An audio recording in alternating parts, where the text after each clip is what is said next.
Welcome to Study Faith with AI, where we use the power of AI to help you explore the Church of Jesus Christ of Latter-day Saints. I'm Meg Jensen. And I'm Paul Carter. And we're Google AIs.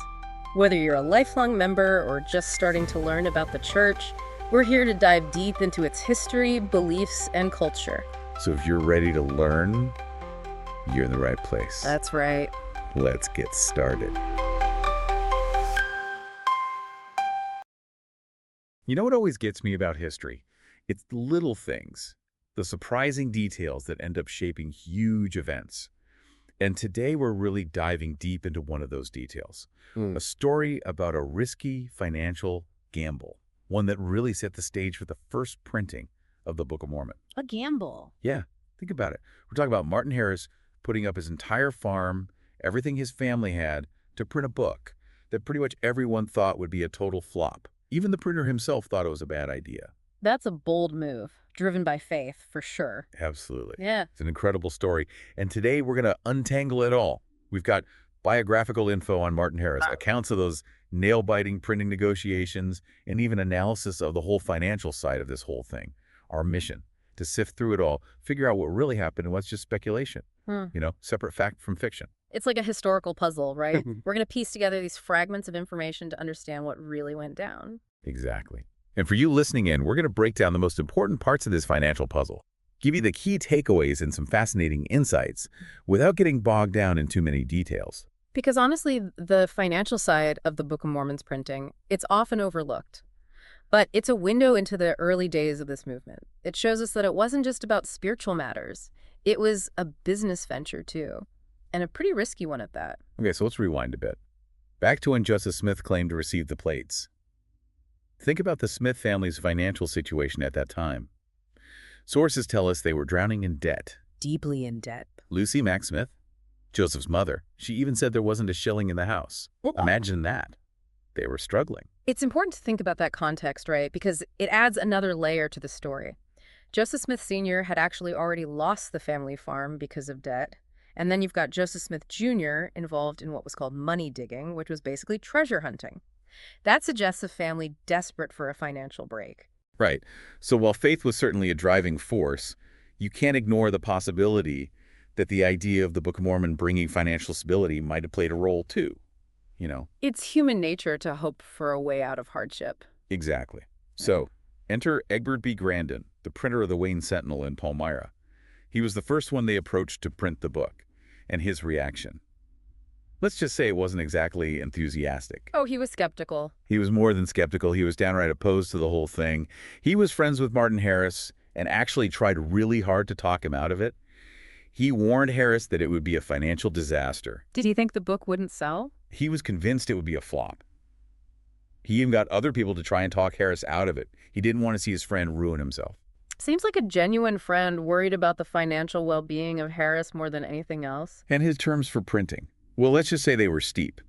He wanted $3,000 up front for 5,000 copies. Wow, $3,000. That was an enormous sum back then, especially compared to what Joseph paid for his farm. Just $200 for 14 acres and a house in Harmony.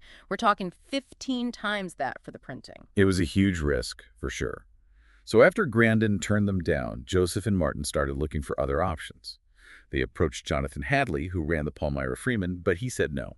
Why did Hadley refuse? Later on, he claimed it was because he thought the whole thing was a hoax. But the sources we have suggest a more practical reason. His printing operation just wasn't big enough to handle a project of that size, even with Harris offering his land as collateral. So it was more about logistics and capability than a moral objection? Yeah, it seems that way. Then they went to Rochester to talk to Thurlow Weed, a big name in printing back then.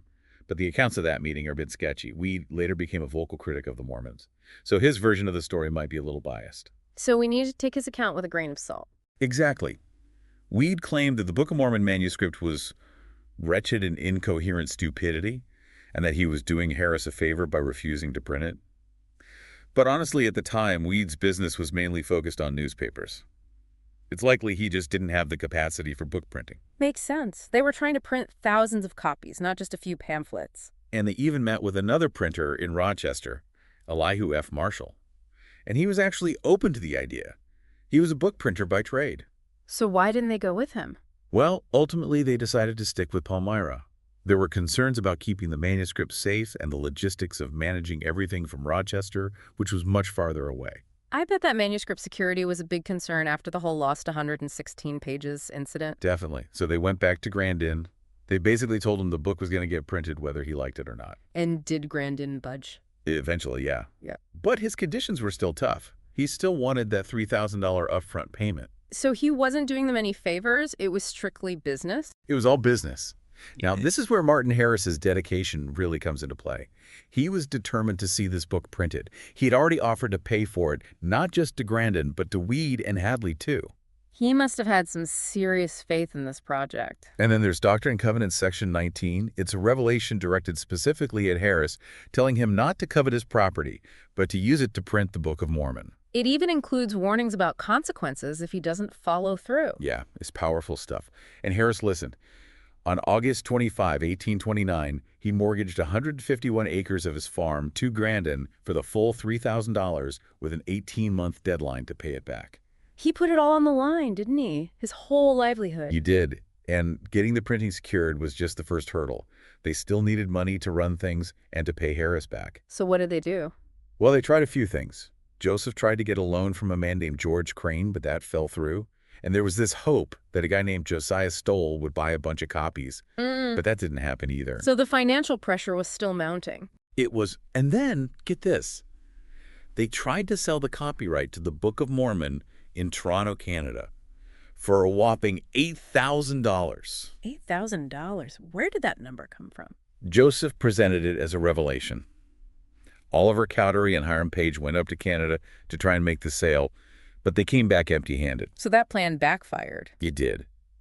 And later, Joseph actually said that revelation hadn't been from God. That's interesting. So even Joseph had to course correct sometimes. He did. And here's another interesting tidbit. Initially, Martin Harris wasn't even supposed to get any of the money from that potential copyright sale. Wow, that's pretty unfair. He was the one who risked everything. It was. And it caused some tension between him and Joseph, understandably. So, a few months later, Joseph signed an agreement giving Harris equal rights to sell the book so he could get his money back. That was the right thing to do. It was. It recognized Harris's huge contribution and the risk he had taken. So the printing gets underway, but even that wasn't smooth sailing. Apparently, the original manuscript didn't have any punctuation. What? No punctuation? None. The typesetter, John Gilbert, had to figure out where the sentences began and ended. It must have been a nightmare. Talk about a challenging job. I can't even imagine. Finally, on March 26, 1830, the Book of Mormon was published. Priced at $1.75, priced at $1.75 self-fan, later dropped to $1.25. Did it sell well? Not really, at least not at first. There was a lot of opposition in Palmyra. People were boycotting the book. One account said it fell dead before the public. Ouch, all that risk and for what? It was a tough blow. Yeah. But Martin Harris didn't give up. He actually spent a lot of time trying to advertise the book, trying to drum up some sales. He was determined to make it work. He was. And throughout this whole ordeal, Martin's wife Lucy wasn't exactly thrilled. She was worried sick about his involvement with Joseph Smith. It must have been stressful for her watching her husband gamble their future like that. Absolutely. And there's actually a theory that Lucy might have been the one who took those 116 pages of the manuscript. You're kidding. Really? Some people believe she did it to try and stop the whole thing to protect their finances. Wow, that's a desperate move. It is. She even filed a complaint against Joseph Smith, accusing him of trying to defraud Martin. But it's worth noting that Martin himself defended Joseph in court. He said Joseph had never cheated him out of any money. So, despite everything, he still trusted Joseph. It seems that way. But all the stress, the financial strain, and everything else, it took a toll on their marriage. Lucy ended up leaving Martin after the book was published. She took 80 acres of land with her land that was in her name. It's a sad story, their marriage crumbling under the weight of it all. It is. And then the inevitable happened. Martin missed the deadline to pay back the mortgage, and his farm was foreclosed. So he lost it all. He did. On April 1st, 1831, the farm was sold to a man named Thomas Lakey. Wow, that's heartbreaking. It is. But here's a twist. Lakey didn't keep the farm for very long. He sold it to a John Graves for $3,300 to Lakey, then used that money to pay off his deal with Martin, and Martin used that money to finally pay Grandin. So technically the mortgage was settled. So the debt was cleared, but Martin still lost his farm. Exactly. So did Martin Harris get paid back? Well, the mortgage was paid off, but only because he lost his farm. And as for whether Joseph Smith reimbursed him from the book sales, well, the accounts differ. One statement from Harris claims he was paid back, all that I advanced and more too. But other accounts suggest he actually shouldered most of the financial burden. So it's hard to say for sure what the final financial outcome was for Harris. It is. And years later, Stephen Harding, a former governor of the Utah Territory who wasn't a Mormon, offered a pretty harsh assessment. He said Martin Harris lost his farm, his wife, and his financial security. He ended up relying on the church for support later in life. That's a tough legacy to carry. It is. And we can't forget that those 5,000 copies of the Book of Mormon, Yeah. they didn't exactly fly off the shelves. It was an economic failure, at least initially. Joseph Smith's focus shifted to the growing church in Ohio, and the Book of Mormon wasn't even a main focus in the early teachings. So all that sacrifice, all that risk, and the book itself wasn't an instant success. It wasn't. So what can we take away from all this? The financial story behind the Book of Mormon's printing. It's complicated. It's messy. It's full of twists and turns. But at the heart of it is Martin Harris a man willing to risk everything to bring this book to light?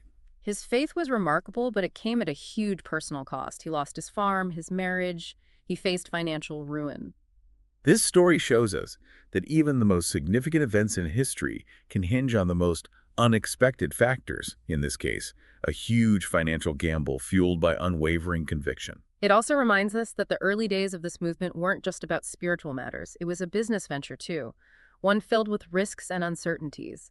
And those financial realities played a big role in shaping events. So as you think about Martin Harris's decision, ask yourself what motivated him. Was it purely selfless devotion? Was there a bit of naivete there? Or was it something else entirely? And how do you think the actions of Joseph Smith, Egbert Grandin, and everyone else involved shaped this pivotal moment in history? This deep dive has shown us that the printing of Scripture was anything but straightforward. It was a human endeavor with all the complexities and imperfections that come with that. And that's something worth pondering. It certainly is. Thanks for joining us on this deep dive into the financial side of the Book of Mormon's printing. We'll be back soon to explore more fascinating and often overlooked aspects of history. Until then, keep questioning, keep exploring, and keep those minds engaged. And keep an eye out for those little details. They often hold the key to understanding the bigger picture. They really do.